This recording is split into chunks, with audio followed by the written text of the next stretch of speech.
আসসালামু আলাইকুম প্রিয় শিক্ষার্থী, আজকে স্থানীয় মান এবং প্রকৃত মান দেখাবো। তৃতীয় থেকে ষষ্ঠ শ্রেণীর শিক্ষার্থীদের পরীক্ষায় স্থানীয় মান এবং প্রকৃত মান আসে। তো আজকে প্রথমে আমি দেখাবো স্থানীয় মান।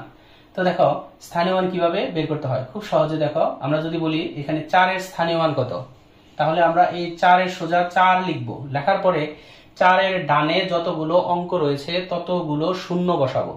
তো এখানে একটি অঙ্ক রয়েছে, একটি শূন্য দিব, এখানে একটি অঙ্ক রয়েছে, এখানে একটি শূন্য দেব, এখানে একটি অঙ্ক রয়েছে, এখানে একটি শূন্য দেব। অর্থাৎ 4 এর ডানে 3টি অঙ্ক রয়েছে, 3টি শূন্য বসানোর পরে কত হলো বলতো? 4000, ঠিক না? তার মানে 4 এর স্থানীয় মান 4000।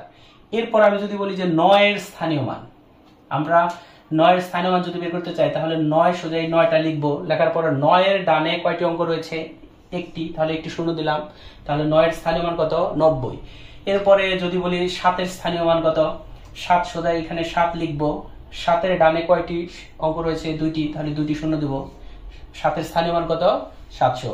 অর্থাৎ আমরা খুব সহজে কিন্তু এইভাবে স্থানীয় মান বের করতে পারি। স্থানীয় মান বের করার একটা সহজ নিয়ম হচ্ছে, বলি, যেটার স্থানীয় মান বের করতে বলবে, যে সংখ্যার স্থানীয় মান বের করতে বলবে, ওই সংখ্যার ডানে যতগুলো অঙ্ক থাকবে ততগুলো শূন্য বসাবা। বসায়া দিলেই হয়ে যাবে। ওকে, তারপরে তুমি একক দশক করে গুনবে। ওকে, তাহলে আমরা খুব সহজে কিন্তু এভাবে স্থানীয় মান বের করতে পারি। এখন প্রকৃত মান।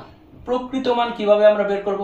প্রকৃত মান হচ্ছে যে সংখ্যার প্রকৃত মান বলবে ওই সংখ্যাটি নিজেই। এইটা লিখলেই হচ্ছে প্রকৃত মান। অর্থাৎ যদি বলি এখানে 4 এর প্রকৃত মান কত, তাহলে 4 এর প্রকৃত মান কিন্তু 4ই হবে, অর্থাৎ ওই সংখ্যাটি নিজেই।